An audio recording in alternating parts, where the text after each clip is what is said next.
Otis, kamusta ang buhay-buhay? Another day, another luto na naman tayo mga par. Parang si KD lang, alay ko po. So yun mga ka-Otis, welcome nga pala sa Otis Creating Memories mga par. So nagluto na naman tayo na napaka-basic at napakasarap na dish mga par.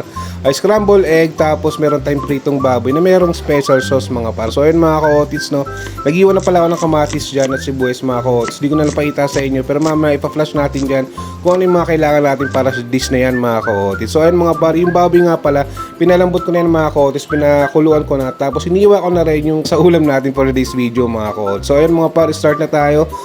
Pinrito nga pala yung baboy natin mga ka-Otis. Kinote ko lang yan sa cornstarch na may asin, tapos may paminta mga ka-Otis. So ayun mga par, prito muna natin yan. So habang piniprito natin yan mga ka-Otis, syempre mag-multitask tayo. Magpainit na kayo ng mantika sa kawali mga par, tapos lulutuin na natin yung egg mga ka-Otis. Sa egg naman mga ka-Otis, hindi kailangan pritong-prito siya mga ka-Otis. Bali pag ganyan, abotasin yung gitna para maluto din yung nasa taas mga ka-Otis.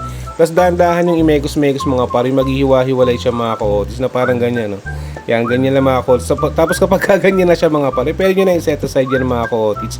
After nun, pwede na tayo maggisa ng sibuyas and kamatis mga ka-Otis. Baling kamatis mga par, medyo dudurugin natin yan. Tapos syempre kailangan nyo bantayan yung prito natin mga ka-Otis.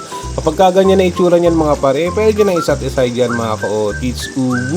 Tapos balikan na natin yung kamatis natin mga par. Kita nyo naman medyo durug na yung kamatis nyan. So pwede na tayo maglagay ng konting tubig natin dyan mga ka-Otis. Megos-megos nyo lang konting, hintayin nyo konting kumulo. Tapos maglalagay tayo ng toyo mga ka-Otis, onti lang to taste mga ka-Otis. Tapos tomato ketchup mga ka-Otis, paminta, tas asin mga ka-Otis, tas onting bechin mga par. Tas megos-megos natin yan mga ka-Otis hanggang mahalo natin yung lasa mga par. Tas pwede na natin tikman yan mga ka-Otis. Pag gusto na sa inyo yung lasa, pwede na natin ilagay yung egg mga ka-Otis. Kita mo naman, di ba? Napaka-basic lang mga par. Napaka-basic, napakasarap niyan by Otis Jairus.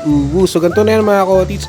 Pwede na natin set aside yan. Tapos tingnan natin yung prito natin mga par. Grabe, quality naman yan. Prito ni Otis Jairus. Aray ko po. Tapos may special sauce mga par.